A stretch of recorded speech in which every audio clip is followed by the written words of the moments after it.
Ang natong nga papel bilang ginikanan, katamis kapatid nga pasimpaladan. Kapit sa sang anak kinahinabunan, kag napapugal pa sa mga kaabyanan.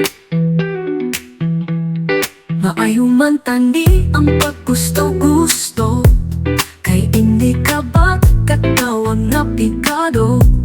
Abang ko nabuyok sa mata mong nga bisyo, halos na tong katon ang aton nga siko.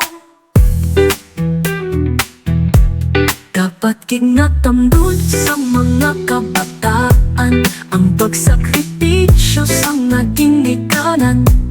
Kung anong trahedya na pakipatuan, lamang mapaagong mga kadungganan.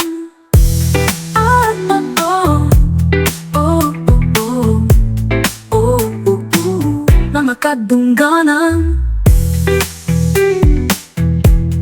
Sinsin o gibala ang dapat basulon, kung ang mga anak nagmali na pason. Ang sobrang kahigpit, hindi man matarong.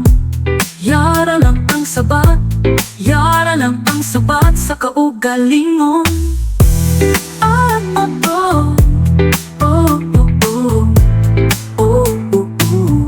Hindi man mabasol ang mga kinikanan, sa pagpinagusto lang sa kabataan.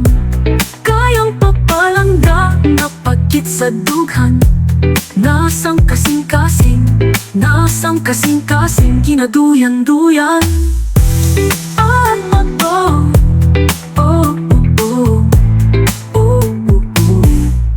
Makalikaw lamang sa